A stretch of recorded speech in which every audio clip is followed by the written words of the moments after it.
नमस्कार, मैं हूं कैसा पंडित और आप देख रहे हैं देश का तेजी से बढ़ता है टीवी न्यूज चैनल। इस वक्त आप देख रहे हैं हमारा खास कार्यक्रम सीधा सवाल। हमारे साथ में आज खास मेहमान हैं उज्जवल दीवान जी, जो राष्ट्रीय अध्यक्ष हैं एजीपी संयोजक संयुक्त पुलिस परिवार के, और छत्तीसगढ़ से हमारे साथ इस वक्त लाइव हैं। बहुत बहुत स्वागत है उज्जवल दीवान साहब आपका। जी धन्यवाद सर, जय हिंद सभी दोस्तों को। जी, छत्तीसगढ़ में जो उप निरीक्षक सूबेदार जो संवर्ग भर्ती परीक्षा जो चली थी, उसका जो रिजल्ट नहीं आया, आखिर पहले तो मैं ये जानना चाहता हूँ कि क्या है ये परीक्षा और क्यों जो है बेरोजगार सड़क पर है, क्यों सरकार के खिलाफ है, क्या वजह है? जी सर देखिए, ये 2018 में जो भर्ती प्रक्रिया निकाली गई थी, रमन सिंह की सरकार थी उस समय, भाजपा की सरकार थी छत्तीसगढ़ में।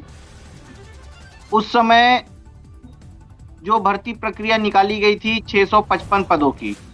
जी फिर सरकार बदल गई, भूपेश बघेल जी की सरकार आई कांग्रेस की, उसमें 300 प्लस पद और ऐड किए गए और उसको टोटल 975 पद कर दिए गए। जी अब 975 पदों पे कांग्रेस ने भर्ती 5 सालों में नहीं किया। सबसे बड़ी गलती उनकी यहाँ पे हो जाती है। 2018 की भर्ती थी सर, 2024 आ गया है, 6 साल बीत गए हैं। जो सब इंस्पेक्टर उस समय बन गए होते तो आज वो निरीक्षक बन गए होते। टीआई रैंक के जो अधिकारी बोलते हैं, 3 सितारे लग गए होते उनके कंधों पे लगभग, अब या तो लगने के कगार पे आ गए होते। वो बच्चे इतने पीछे हो गए, कई ओवर एज हो गए। अब 9 महीने हो गए फिर से भाजपा की सरकार आए हुए। अब कंडीशन यहाँ पे हो रहा है कि सारी प्रक्रिया पूर्ण हो चुकी है लेकिन रिजल्ट जारी नहीं किया गया अब तक के। इसका सबसे बड़ा मुद्दा ये आ रहा है सर कि भ्रष्टाचार का एक आरोप लगा, जो कि इस भर्ती प्रक्रिया में भ्रष्टाचार किया गया है और कहीं ना कहीं वो चीज दिख भी रही थी। तो जो भ्रष्टाचार के आरोप लगे, पहले सरकार बनने से पहले भारतीय जनता पार्टी के नेताओं ने इस भर्ती पर उंगलियां उठाई और अब जब प्रक्रिया पूर्ण हो गई है तो ना तो वो रिजल्ट जारी कर पा रहे हैं, ना ही तो वो इसको बोल पा रहे हैं कि भ्रष्टाचार के भेंट चढ़ गए हैं। तो दोनों तरफ से जो युवा वर्ग है, जो बेचारे प्रत्याशी हैं, जो 1350 लोग इंटरव्यू दिला के बैठे हैं, रिजल्ट के इंतजार में बैठे हैं, अब वो सिर्फ एक एक मिनट वेट कर रहे हैं कि अब रिजल्ट आ जाएगा या अब रिजल्ट आ जाएगा। और जो एक दूसरा वर्ग है, जो 70,000 लोगों का वर्ग है, जिनको ये बता दिया गया था कि भ्रष्टाचार हुआ है, तो अब वो दूसरा वर्ग इंतजार कर रहा है कि सरकार बोले कि हाँ इसमें सच में भ्रष्टाचार हुआ है, ये भर्ती प्रक्रिया निरस्त की जाए। ये दोनों कंडीशन जो बन गई है ना सर, तो यहाँ पे हमारे राज्य के, छत्तीसगढ़ राज्य के जो पढ़े लिखे युवा हैं, जो कि कई सालों से कंपटीशन एग्जाम की तैयारियां कर रहे हैं, कई युवा अब जो ओवर एज हो गए हैं, वो किस स्थिति में आके फंस गए हैं उनके बारे में सरकार कभी नहीं सोच रही है। यहाँ पे तो सीधे सीधे युवाओं के साथ खिलवाड़ हो रहा है। या तो आप रिजल्ट जारी कर दीजिए, आपको जितने पिटीशंस लगे थे सारे पिटीशंस निकल चुके हैं, सबके ऊपर निर्णय आ चुके हैं, अब आपको सिर्फ रिजल्ट जारी करना है, आप रिजल्ट जारी नहीं कर रहे हैं। तो क्योंकि मैं आज लोगों के मुद्दों से जुड़ा हुआ रहता हूं, तो मैंने इस चीज को स्पष्ट रूप से कर दिया है कि 18 तारीख तक, जो अभी 18 सितंबर आ रही है, आप रिजल्ट जारी कर दीजिए, आपका पूरा सिस्टम तैयार है, सेटअप तैयार है। और नहीं तो 18 तारीख तक आप ये मान लीजिए कि भ्रष्टाचार हुआ है, कुछ तो बोलिए, जवाब तो दीजिए। मैं सभी लोगों से मिल रहा हूं, मैं गृह मंत्री जी से भी मिला, मैं अधिकारियों से भी मिला, सबसे मिल रहा हूं, लेकिन कोई सेटिस्फाई जवाब नहीं दे पा रहा है, कोई हमको संतुष्ट नहीं कर पा रहा है कि क्यों रिजल्ट निकलने में देरी हो रही है।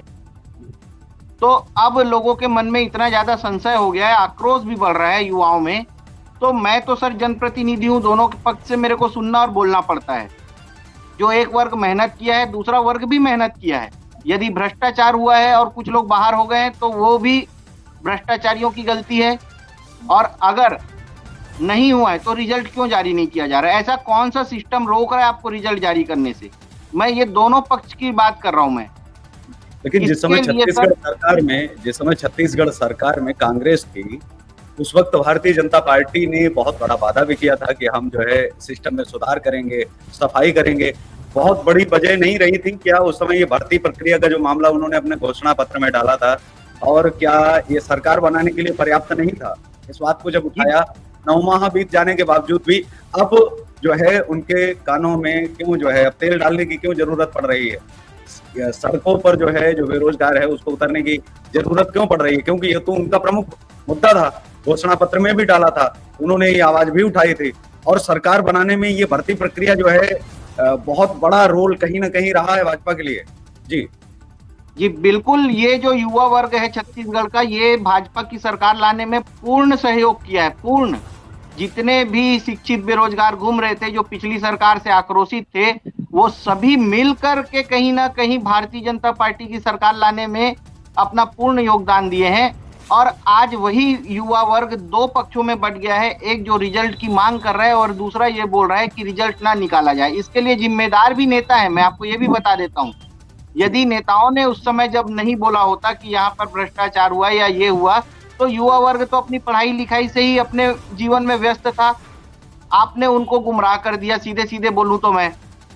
एक वर्ग जो बेचारा पढ़ के मेहनत करके वहां तक पहुंच पा रहा है, दूसरा वर्ग अब इंतजार कर रहा है कि भर्ती निरस्त कर दी जाए। पीएससी के मामले में भी ऐसा ही हुआ है हमारे, ये पहली बार नहीं हो रहा है सर हमारे राज्य में जो जिस भर्ती पे उंगली उठ रही है। इससे पहले 2003 की पीएससी भर्ती, उसके बाद 2008 की सब इंस्पेक्टर भर्ती, फिर अभी 2021 की पीएससी भर्ती में एफआईआर हुआ है, और अब ये भर्ती फिर लटक जा रही है। इससे पहले 2018 की सिपाही भर्ती भी हुई आरक्षकों की, उस पर भी कहीं ना कहीं संदेह उठता है, क्योंकि उन्होंने 18 में सारा प्रक्रिया करने के बाद रिजल्ट जारी नहीं करके 2021 में फिर उसको नए प्रक्रिया करके फिर जारी किया गया। तो ये सब बहुत सारे जो इन लोगों ने घुमा घुमा कर लोगों को जो भटकाया है, ये कहीं ना कहीं जिम्मेदार लोगों के ऊपर लागू होता है। और मैं इस पे बताना चाहूंगा, इसके लिए सबसे बड़े जिम्मेदार अगर कोई हैं तो ये है छत्तीसगढ़ पुलिस विभाग के जो अधिकारी हैं, जिम्मेदार अधिकारी, जो इन भर्ती प्रक्रियाओं के अध्यक्ष, उपाध्यक्ष, इवन डीजीपी भी इसमें शामिल है, क्योंकि डीजीपी के दिशा निर्देश के बिना तो काम चलता ही नहीं है। पुलिस विभाग का तो पूरा सिस्टम डीजीपी के आधार पर ही चलता है, उनके दिशा निर्देश से ही चलता है। तो ये लोग कहीं ना कहीं जो गलती की है, क्योंकि भर्ती प्रक्रिया व्यापम ने लेनी चालू की थी और व्यापम से इन्होंने जबरदस्ती प्री के रिजल्ट छीन लिए और फिर खुद जारी कर दिया। गलतियां वहीं से होनी चालू हो गई थी सर। तो आज जो कहीं ना कहीं लोगों को जो बोलने का मौका मिल रहा है, वो पुलिस विभाग के अधिकारियों के गैर जिम्मेदाराना कार्यों के कारण मिल रहा है। अगर ये अपनी जिम्मेदारी सही तरीके से निभा लिए होते तो ये दिन नहीं देखने को पड़ता। आज जो बेचारे 1350 बच्चे, जिसमें से 975 बच्चों को सेलेक्ट होना है, आज वो सिलेक्शन के लिए नहीं भटकते, ना वो कोई मुंडन करा रहा है, कोई कहीं है। अब दूसरा वर्ग जो है वो भी 19 तारीख से सड़क पर है, उसकी अगुवाई भी मैं खुद ही कर रहा हूँ और मजबूरी है मेरी, क्योंकि रिजल्ट अगर आप 18 तारीख तक जारी नहीं करेंगे तो आप एक्सेप्ट कर लीजिए कि हमने भ्रष्टाचार हुआ है यहाँ पर और हम भ्रष्टाचार के खिलाफ अब कार्रवाई करेंगे। जी 6 साल सर बहुत लंबा समय होता है। आपने जो आज का जो विषय है वो भी वही रखा गया है कि जब तक भ्रष्टाचार को तोड़ेंगे नहीं, पुलिस भर्ती का मुद्दा उठाना छोड़ेंगे नहीं। और ये उज्जवल धीमान का जो संकल्प है, वहाँ वो संकल्प के साथ एटीवी न्यूज चैनल भी पूरी जो है वचनबद्धता के साथ खड़ा भी है आपके साथ में। लेकिन क्या आपको नहीं लगता है कि किसी भी राज्य में कोई भी भर्ती प्रक्रिया हो, लेकिन जब उसमें धांधली या भ्रष्टाचार होता है तो बहुत सारे बच्चे आत्महत्या कर लेते हैं, बहुत सारे परिवार सड़क पर आ जाते हैं, क्योंकि उन्होंने पढ़ाई के दौरान जो है सब कुछ छोड़ करके, पैसा उठा करके, और वो उसका जो है ईएमआई शायद किस्तों में चुका रहे होते हैं। तो बहुत बड़ी प्रक्रिया भी नहीं है, बहुत बड़ी भर्ती भी नहीं है कि 10-20 लाख जो है पद निकाले गए हों। 2000 पद आप बता रहे हैं, 975 बच्चों का जो है निकलना है, केवल इतनी छोटी सी चीज के लिए, जिसके लिए पूरी सरकार भाजपा ने बना ली, और इतनी छोटी सी चीज, छोटा सा काम जो है कर नहीं पा रहे हैं। वही फिर कैसा सफाई अभियान, और फिर कैसी बातें, कैसे लोग राजनीति पर विश्वास करें और राजनेताओं पर कैसे भरोसा करें। जी सर जी, ये बिल्कुल आपने सही बोला कि कैसे राजनेताओं पर विश्वास करें और राजनीति पर विश्वास करें, क्योंकि ये जो रोटी सेकने की कला है राजनेताओं के अंदर अपनी, ये बहुत अच्छे से उनको आता है सर। युवा वर्ग हो या आम जनता हो, ये सब कहीं ना कहीं प्रलोभन में फंस जाते हैं और उसके बाद में उस प्रलोभन के तहत उनके लिए काम कर जाते हैं। वोट बैंक की जो राजनीति है सर, कहीं ना कहीं ये प्रलोभन के कारण ही आज चल रही है, क्योंकि जो सच में योग्य हैं वो तो मार्केट में आपको दिखेंगे नहीं। और दिक्कत यहीं पे आ रही है, योग्य नेता जब तक के मार्केट में नहीं रहेंगे, सड़कों पर नहीं रहेंगे, तब तक ये स्थितियां पैदा होती रहेंगी। और ये हमारे देश की जनता को भी समझना पड़ेगा कहीं ना कहीं, क्योंकि जो ये भर्ती है बहुत छोटी सी भर्ती है सर, और टोटल प्रक्रिया 6 महीने की होनी थी। बहुत ज्यादा खींचने के बाद में इसके लिए मैं बताता हूँ आपको सबसे बड़ी गलती कहाँ हो गई थी। जो प्लाटून कमांडर का पद होता है वो लड़कियों के लिए नहीं होता है, उसमें जिन लड़कियों का सिलेक्शन कर लिया गया, इस कारण से ये मेन वहां से खिचड़ी पकनी चालू हो गई। सिर्फ वहां पे लड़कियों के सिलेक्शन करने से 4800 लगभग युवा बाहर हो गए जो मेंस परीक्षा दिला सकते थे। तो वहां पर से जो तकलीफें चालू हुई हैं वो दिक्कत के कारण कहीं ना कहीं, और उसके लिए जो जिम्मेदार है, मैं बोला कि जो इससे पहले भी जो भर्तियां हुई हैं इस पे जो जिम्मेदार थे उनके ऊपर कार्रवाई नहीं हुई। आज भी मैं बोल रहा हूं कि आज इन भर्तियों के लिए जो जिम्मेदार हैं उनके ऊपर फिर कार्रवाई नहीं होगी, क्योंकि पुलिस विभाग के बड़े अधिकारी हैं। अब इनके ऊपर कार्रवाई कौन करे? यहाँ पर आकर मामला फंस जाता है। जो शासन का पैसा बर्बाद हो रहा है, शासन का समय बर्बाद हो रहा है, शासन की बेइज्जती हो रही है कहीं ना कहीं। आप ये मानिए, जब बच्चे सड़क पर उतर रहे हैं, कोई मुंडन करा रहा है, कुछ लड़कियां बाल कटवा रही हैं, कुछ लोग अपने अधिकारों को पाने के लिए फिर से सड़क पे उतरने के लिए तैयार हो रहे हैं, तो कहीं ना कहीं इसके लिए जो जिम्मेदार है उनके ऊपर कार्रवाई होनी बहुत जरूरी है। जब तक कार्रवाइयां नहीं होंगी सर, नहीं हो पाएगा। मैं आपको बता रहा हूं, कोई भी एग्जाम होता है, 100 प्रश्न उसमें अगर आते हैं और पढ़े लिखे लोग जिनको बोला जाता है कि इस राज्य के बेस्ट, किसी भी राज्य के वो बेस्ट लोग होते हैं जो वो 100 क्वेश्चन छांट कर निकालते हैं, और उन 100 प्रश्नों में से 5, 7, 8 प्रश्न अगर विलोपित करने की स्थिति आ जाती है तो वो कौन बेस्ट लोग हैं सर? उनके जैसे लोगों के कारण कई लोगों के जीवन बर्बाद हो गए। एक प्रश्न के गलत जवाब से किसी भी एक युवक का जीवन बदल सकता है, और ऐसे 7-8 प्रश्न अगर विलोपित कर दिए जाएंगे तो ऐसे बेस्ट क्वेश्चन निकालने वाले लोगों के ऊपर भी कार्रवाई होनी चाहिए, मैं बोलता हूँ। परीक्षा में आप रिजल्ट को लेकर के अगर हम देखें तो जो आपने लेटर भेजा है, जो पत्र आपने भेजा है जो हमारे चैनल को, भर्ती प्रक्रिया निरस्त करने का क्या वो हल है? मैं ये जानना चाहता हूँ कैसे ये क्या निरस्त, पहले भी भर्तियां की गई हैं, जो परीक्षा जो की जाती है उसके बाद रिजल्ट अगर नहीं आया तो ये क्या निरस्तीकरण पहले भी हुए हैं, पहले की भर्तियों में भी? सर देखिए, इस पे कई राज्यों में ऐसा हो चुका है, राजस्थान में भी हुआ है, यूपी में भी हुआ है। और जब भ्रष्टाचार पूर्ण रूप से अगर दिख रहा है, आपको प्रूफ है आपके पास, तो आप उसको निरस्त कर सकते हैं। सरकार है आपके पास, सारी चीजें हैं आपके पास, सारे एजेंसीज हैं आपके पास, कोई भी ऐसा पहलू नहीं बच रहा है कि जिससे रिजल्ट ना निकाला जाए। रिजल्ट बिल्कुल तैयार है। ये है कि इसको निरस्त करने के बाद क्या फिर वही सरकार दोबारा एग्जाम करवाती है? और फिर कितना समय है जो है लगता है, कितने समय के बीच में जो है ये रहता है? क्योंकि इस भर्ती को लेकर के मेरा एक और सवाल है, छोटे छोटे सवाल हैं 2-3। एक तो जैसे उम्र की जो तय सीमा है वो भी रखी गई होगी, तो बहुत सारे लोग जो है उनकी उम्र निकल जाती होगी। मान लीजिए 2000 बच्चों में अगर 10 बच्चों का भी रिजल्ट खराब हो जाता है, या फिर वो अगली परीक्षा में, जैसे ये भर्ती निरस्त हो जाती है और वो अगली परीक्षा में दावेदारी अपनी नहीं कर पाते हैं क्योंकि उनकी उम्र अगर निकल गई होती है, 1 दिन भी, 2 दिन भी, 3 दिन भी, जो भी एक सीमा जो रखी होती है उम्र की, तो इसको लेकर के आप कैसे देखते हैं कि क्या ये इसमें भी कहीं ना कहीं बहुत सारे बच्चे? बिल्कुल सर, मैं जी मैं बताना चाहूंगा, खुद ये जो सब इंस्पेक्टर की भर्ती का रिजल्ट नहीं निकला है, इसमें से 60% अभ्यर्थी ऐसे होंगे जो उम्र की सीमा पार कर चुके हैं। पिछले 6 वर्षों से ये भर्ती चल रही है सर। 5%, 60% लगभग। जो 40% बच्चे हैं वही थोड़े से जो कम उम्र में फॉर्म भरे हैं, वो भी 6 साल से उसकी कर रहे हैं, लेकिन आरक्षण के बाद हमारे राज्य में 33-34 साल तक के ले रहे हैं। कुछ लोगों का 39-40 साल हो चुका है। 6 साल से सर लोग कर रहे हैं ना उसकी प्रतीक्षा। अब जो इसके विरोध में है उनके भी उम्र निकल गए हैं, जो पक्ष में उनके भी उम्र निकल गए हैं। और सर रिजल्ट कब देंगे ये सरकार के जो जिम्मेदार लोग हैं वो बता नहीं रहे हैं। तो ये बहुत बड़ा मुद्दा है कि कहीं ना कहीं इसके लिए जो जिम्मेदार हैं, मैं फिर बोल रहा हूँ, इनके ऊपर कार्रवाई करनी बहुत जरूरी है। जब तक ये कार्रवाइयां नहीं होंगी सर, ऐसे ही सिस्टम में घमासान चलता रहेगा और सिस्टम में गड़बड़ियां होती रहेंगी। अच्छा, वो जो बच्चे 60% जो आप बता रहे हैं, जो आंकड़ा शायद आने वाले समय में 10% भी हो सकता है और बढ़ता ही चला जाएगा, क्योंकि जितनी भी देरी होगी उतना जो है वो बढ़ता चला जाएगा। उन बच्चों का क्या होगा अगर वो रिजल्ट में पास होते हैं और साफ है कि वो नौकरी के लायक हैं, तो ऐसे में उन बच्चों के साथ क्या सरकार करेगी? क्या फिर वो बाहर हो जाएंगे क्योंकि उन्होंने उम्र को पार कर लिया है? इस कारण फिर उनके साथ कैसे न्याय होगा? वो कैसे लड़ाई लड़ेंगे? उनकी लड़ाई कैसे लड़ी जाएगी? या फिर वो इस लड़ाई को ही छोड़ देंगे? जी जी देखिए, हमेशा से हमारे देश में यही होता आया है कि लोग एक समय तक लड़ते हैं, उसके बाद उस लड़ाई को छोड़कर अपने अपने घर चले जाते हैं, अपने काम धंधे में लग जाते हैं। और नेताओं को और जो बड़े पदों पर बैठे हैं उन अधिकारियों को बहुत अच्छे से पता है कि ये भारत का सिस्टम ही ऐसा हो चुका है कि लोग अपने लिए लड़ना नहीं चाहते, अपने अधिकारों के लिए लड़ना नहीं चाहते।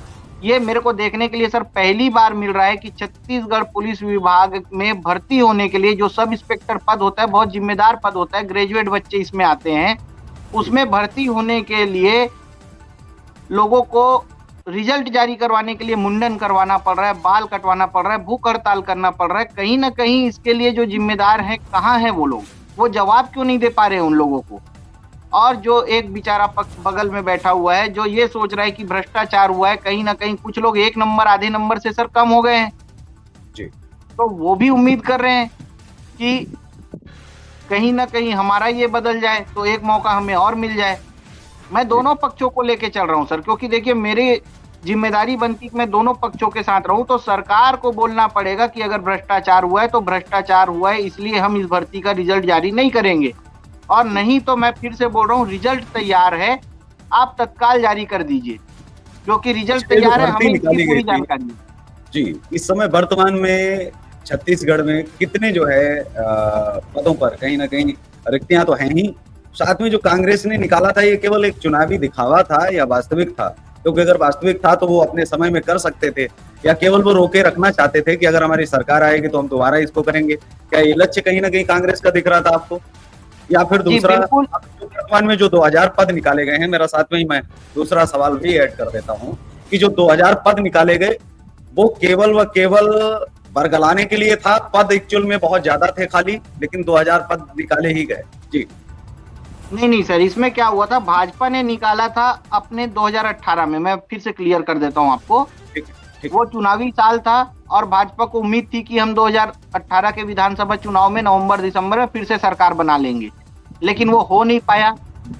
और उसके बाद कांग्रेस ने 2 साल तक उन चीजों को लटका के रखा, 19-20 तक के पूरा, और 21 के अंत में उन्होंने थोड़े से पद बढ़ाए, 300 पद, और फिर से उस भर्ती प्रक्रिया को चालू किया। जी 2022 में वो प्रक्रिया पूरी पेंडिंग रही। 23 के जनवरी में इसका प्राथमिक परीक्षा हुआ, जो प्रारंभिक परीक्षा होती है वो 23 के जनवरी में हुआ।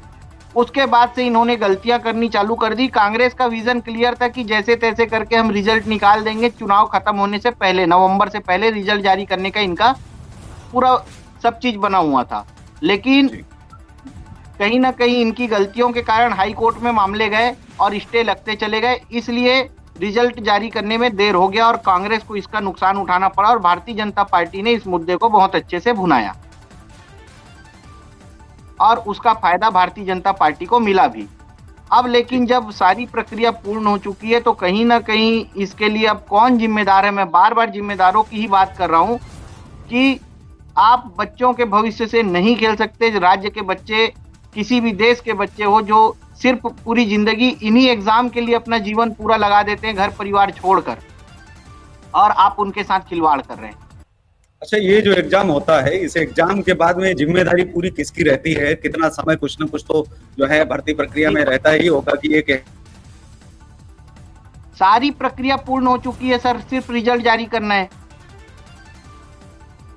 मेरिट सूची आपकी बन चुकी है, आप वो जारी नहीं कर रहे हैं। आपके जारी नहीं करने से बिल्कुल स्पष्ट दिखता है कि भ्रष्टाचार हुआ है या तो हो रहा है। मेरा स्पष्ट कहना है कि या तो आप भ्रष्टाचार करने के लिए आप लोग कहीं ना कहीं रिजल्ट में विलंब कर रहे हैं, क्योंकि रिजल्ट में विलंब होने का कारण क्या है? आपकी मेरिट सूची तैयार है, सारा चीज तैयार है, सिर्फ जारी करना है। तो इंतजार कर रहे हैं कि 1350 बच्चे जो सेलेक्ट हो चुके हैं उनमें से 975 लोगों को लेना है, तो लगभग जो 300 सवा 300 जो बच्चे होंगे, 350 बच्चे होंगे, उनमें से सेटिंग कर लिया जाए, जिनके कम नंबर हो उनको ज्यादा कर दिया जाए। ये स्थिति बनाने की नौबत पे आ रही है भाजपा की सरकार। या हमारे जी पुलिस नहीं, विभाग के अधिकारी, ये सोचने की बात है सर। मेरी मेरी मेरी आवाज आप तक आ रही है? मेरा ये सवाल था कि एग्जाम के कितने समय के अंदर रिजल्ट निकालना होता है, पहला सवाल। और दूसरा, अगर उस समय तय समय सीमा के अंदर अगर रिजल्ट नहीं निकलता है तो हाई कोर्ट या सुप्रीम कोर्ट में क्यों नहीं गए आप? इतना लंबा समय हो गया, और अगर गए हैं तो वहां से क्या आदेश हुआ, क्या वहां पर सुनवाई हुई? जी सर देखिए, हाई कोर्ट में एक पक्ष गया हुआ था और उस पक्ष के लिए हाई कोर्ट ने स्पष्ट निर्देश कर दिए थे कि 9 सितंबर तक के रिजल्ट जारी कर दिया जाए। जी और रिजल्ट जारी करने की जो बात कही गई थी 9 सितंबर तक के, तो 9 सितंबर से आज आप देख लीजिए कितने तारीख हो गए हैं। जी आपने जारी क्यों नहीं किया अभी तक? जी तो उनके आदेश को फिर दोबारा, क्या आप फिर दोबारा हाई कोर्ट में आप जाएंगे? ये आदेश जो आप बता रहे हैं 9 सितंबर का, ये हाई कोर्ट का था या सुप्रीम कोर्ट का था? नहीं, हाई कोर्ट छत्तीसगढ़ का आदेश है सर ये। तो हाई कोर्ट और छत्तीसगढ़ को क्या चुनौती नहीं है इन जिम्मेदार लोगों की कि नहीं, मैं तो आपका आदेश मानता ही नहीं, और ये अवहेलना नहीं मानी जाए? इस अवहेलना के लिए क्या फिर दोबारा जो पक्ष गया था वो दोबारा पक्ष जाएगा और बताएगा कि नहीं, आपका जो है पक्ष आपका माना ही नहीं गया है और हाई कोर्ट छत्तीसगढ़ की अवहेलना की गई है? जी जी बिल्कुल, उसके लिए जाने के लिए लोग स्वतंत्र हैं और उसके लिए शायद कुछ लोग तैयारी भी कर रहे हैं। जो दूसरा पक्ष है जिसका अपना मांग पूरा नहीं हुआ है, वो भी अपनी तैयारी कर रहा है। तो दोनों पक्ष वहां पर बिल्कुल खड़े हुए हैं। मैं खड़ा हुआ हूं सर भ्रष्टाचार हमारे के जो मुद्दों के पीछे। दर्शक जी हमारे जो दर्शक इस वक्त देख रहे हैं और हमारी आवाज जो सुन पा रहे हैं, और जो उज्जवल दीवान जी जो लगातार संघर्ष करते आ रहे हैं आप सभी लोगों के लिए, उन सभी से निवेदन है कि अगर आप लोगों के भी मन में कोई सवाल है, अगर आप उज्जवल दीवान जी से लाइव अगर आप पूछना चाहते हैं तो नीचे कमेंट बॉक्स में आप अपना सवाल आप डाल दीजिए लिख करके, आपके नाम के साथ, आपकी फोटो के साथ, आपके सवाल के साथ। हम स्क्रीन पर भी दिखाएंगे और उज्जवल दीवान साहब से आपका सवाल भी हम पूछेंगे। अगर कोई मन में डाउट या कोई संदेह है या कुछ और पूछना या कुछ सुझाव देना चाह रहे हो या कुछ बताना चाह रहे हो तो वो भी आप जो है हमें लिख करके भेज सकते हैं, क्योंकि आप लाइव देख रहे हैं, हमें आप सभी दिख रहे हैं। और लाइव देखने के दौरान जो हमारे दर्शक हैं जो इस भर्ती प्रक्रिया पर कोई सुझाव, सवाल कुछ भी करना चाहते हैं उज्जवल दीवान जी से वो कर सकते हैं। जी उज्जवल साहब कंटिन्यू प्लीज। जी सर, वही मैं बोलना चाह रहा था कि एक जो टाइमलाइन की आप बात कर रहे हैं, हर भर्ती प्रक्रिया का एक प्रोसेस होता है। जैसे कि ये सब इंस्पेक्टर भर्ती प्रक्रिया का था, पहले प्राथमिक परीक्षा, उसके बाद मुख्य परीक्षा, उसके बाद फिजिकल, उसके बाद इंटरव्यू, और इंटरव्यू के बाद आपको मेरिट सूची जारी करनी होती है। जी अब इंटरव्यू हुए तो सर काफी महीने बीत चुके हैं, ठीक है। कुछ मामले माननीय उच्च न्यायालय में लंबित थे, वो भी निकल चुके हैं। अब आपको रिजल्ट जारी करने में क्या दिक्कत आ रही है, तो मैं आपको बताना चाहूंगा। अब रिजल्ट जारी करने में इनको दिक्कत ये आती है कि ये बोल तो दिए थे कि भ्रष्टाचार हुआ है, अब इनको साबित भी करना है। अगर ये रिजल्ट निकाल देंगे तो भी इनके ऊपर सवाल खड़े होंगे कि आपने जिस भर्ती को भ्रष्टाचारी भर्ती बोला था, अब आप उसका खुद रिजल्ट निकाल रहे हैं। जी और अगर नहीं निकालेंगे तो वो 1350 बच्चे कहाँ जाएंगे जो सड़कों पर बैठे हुए हैं अभी।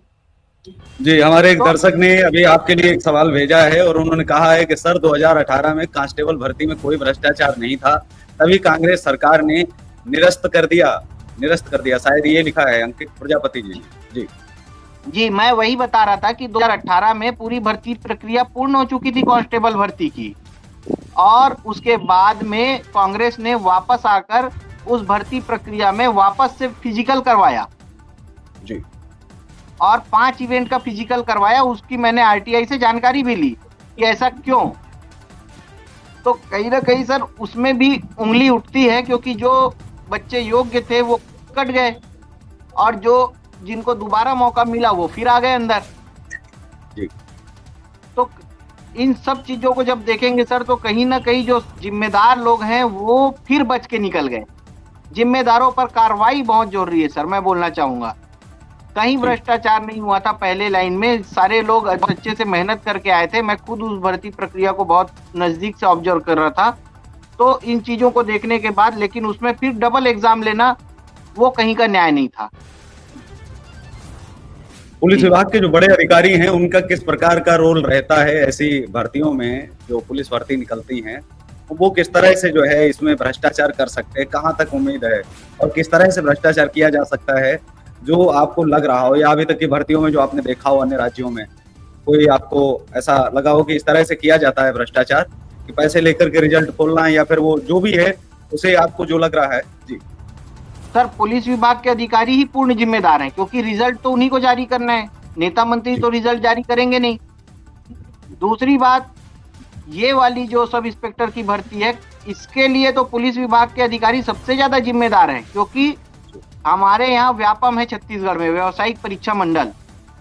जी पुलिस विभाग ने व्यावसायिक परीक्षा मंडल को ये सब इंस्पेक्टर की भर्ती दे दिया था कि आप इसका पूरा परीक्षा लेंगे और रिजल्ट जारी करके क्लियर करेंगे, साफ सुथरी भर्ती होनी चाहिए, ये पुलिस विभाग ने बोला था।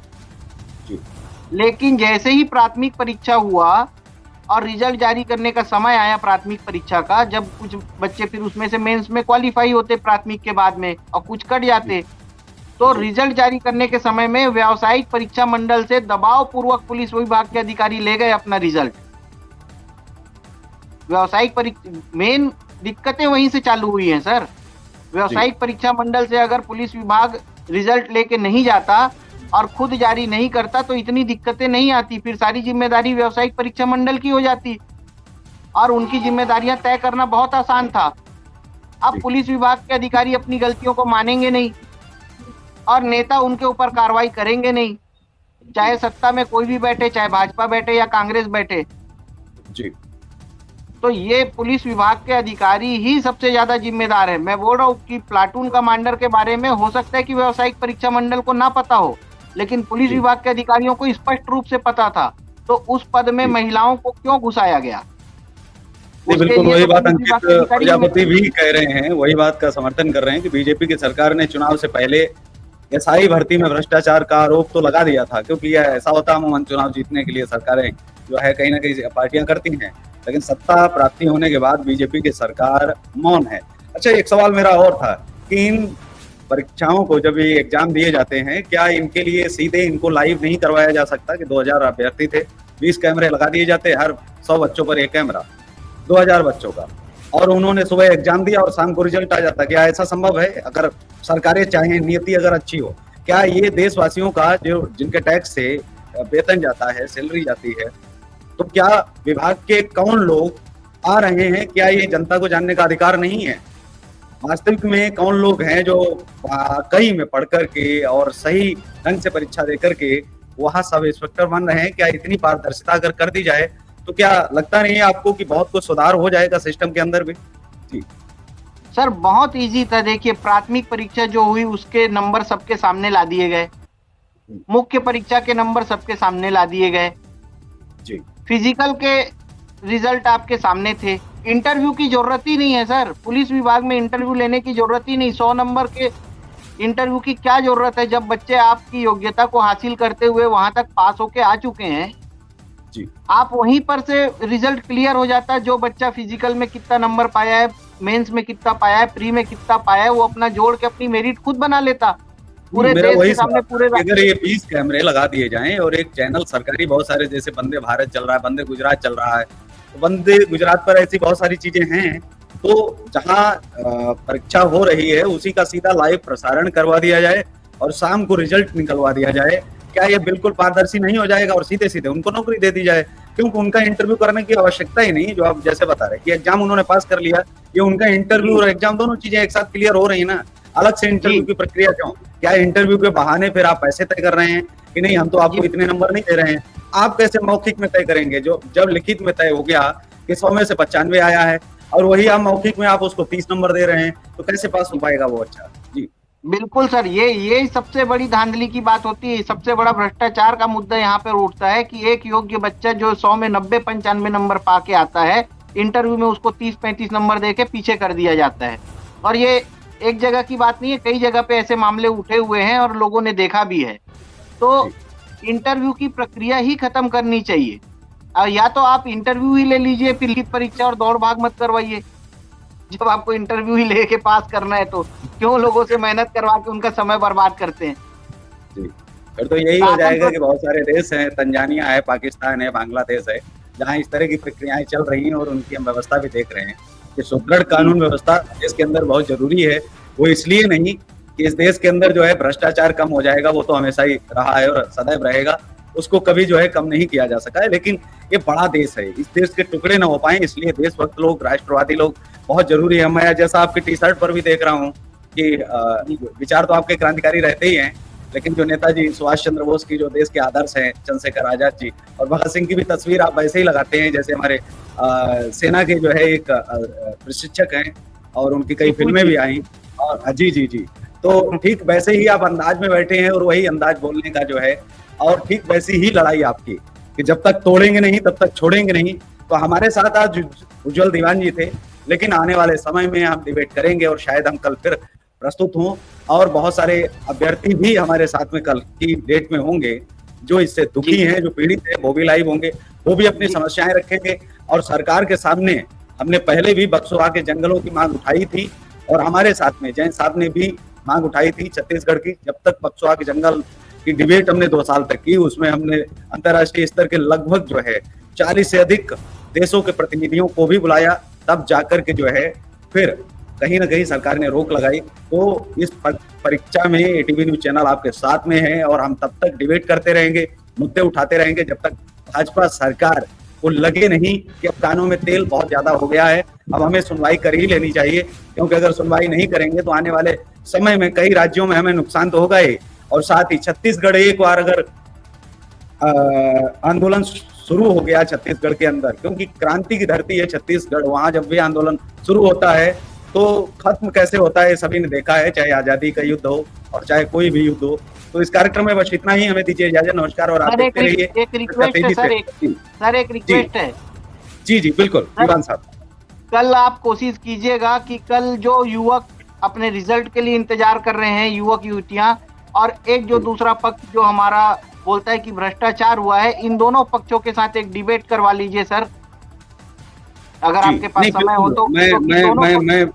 मैं बिल्कुल करूंगा। अभी हमारे देवेंद्र जी का एक कमेंट आया है आपके लिए कि कहीं ना कहीं पुलिस सब इंस्पेक्टर भर्ती में भ्रष्टाचार हुआ है, और इस भ्रष्टाचार के जिम्मेदार लोग ही जिम्मेदार हैं। तो लोग कैसे जिम्मेदार हैं, क्या आप इस पर कुछ स्पष्ट करेंगे कि भ्रष्टाचार के जिम्मेदार के लिए लोगों को जिम्मेदार मान रहे हैं देवेंद्र जी? सर, लोगों की जिम्मेदारी कैसे तय करें जब लोग किसी अधिकारी या किसी नेता के आवरण में फंसकर, उसकी जाल में फंसकर, उसकी बातों में आकर अगर पैसा दे देते हैं या कुछ कर देते हैं, तो जन जागरूकता की जो कमी है हमारे देश में, जिसके लिए बहुत मेहनत करना पड़ेगा आने वाले समय में, तो ये लोग जो जिम्मेदार होते हैं जी, लोग तो देवेंद्र जी कह रहे हैं उससे आप जी, जो देवेंद्र जी कह रहे हैं उससे आप कहीं ना कहीं थोड़ा बहुत आप सहमत हैं कि हमारा आंदोलन तभी जो है कमजोर पड़ता है जब कुछ लोग जाकर के पैसे दे देते हैं और उसमें आंदोलन में भागीदारी नहीं निभाते हैं। क्योंकि जरूरत ये है कि आंदोलन में जितने लोगों के साथ गलत हो रहा है वो सभी के सभी लोग जो है खड़े हों। जी, हमारे साथ में अंकित प्रजापति जी एक सवाल और कर रहे हैं कि विभाग की गलती के कारण ही एसआई प्री में 5000 मेल अभ्यर्थी बाहर हो गए, उनकी क्या गलती थी सर? सवाल कर रहे हैं आपसे। बिल्कुल सर, वो बिल्कुल सही बोल रहे हैं। मैंने बताया ना, जो 4800 बच्चे लगभग वंचित रह गए प्लाटून कमांडर में महिलाओं को ले लेने के कारण, वो 48 लोग सोच रहे हैं कि 370, लेकिन कहाँ है वहां पर जो रेशियो आता है, एक ही नंबर पाए हुए लगभग 500, 700, 1000 बच्चे हैं एक नंबर पे, एक काउंटिंग पे। तो उस हिसाब से लगभग 1470 लोगों को लेना था। 1470 के जगह में उसी नंबर में लगभग 4800 लोग पहुंच जा रहे हैं, क्योंकि सेम नंबर पाए हुए हैं लोग। तो कहीं ना कहीं बिल्कुल डिबेट का समय भी हो गया है, और मैं जो है कल फिर इसका पार्ट 2 आप देखिए। सभी दर्शकों से यही अनुरोध रहेगा कि इस वीडियो को और अधिक से अधिक आप शेयर करें। और आप चाहते हैं कि छत्तीसगढ़ जो पुलिस भर्ती है, भ्रष्टाचार कितना हुआ है कितना नहीं, ये तो बात का विषय है, लेकिन इसमें एक जांच का विषय है। रिजल्ट आने में क्यों देरी है ये सरकार को बताना चाहिए, साफ करना चाहिए कि ये आखिर जो है क्यों अभी तक गंदगी पसरी हुई है। 9 माह बीत गए सरकार बने हुए, तो उनको जो है ये जवाब देना पड़ेगा, आज नहीं तो कल पार्ट 2 में हम जो है आपको उन लोगों से भी मिलवाएंगे जो आपको बताएंगे कि कैसे क्या हुआ है, और उनकी जो आप बीती है, उनका जो दर्द है, वो भी हम कल सुनवाएंगे। तो इस कार्यक्रम में उज्जवल दीवान साहब, आपका जुड़ने के लिए बहुत बहुत धन्यवाद। और आपने जिस तरह से आपने पूरी एक तरह से जो पोल खोल आंदोलन है जो आपने चला रखा है, मेरी शुभकामनाएं हैं कि आप इसमें सफल हों, और हमारा पूरा साथ है आपके साथ में। तो इस कार्यक्रम में बस इतना ही, हमें दीजिए इजाजत। नमस्कार, जय हिंद, वंदे मातरम।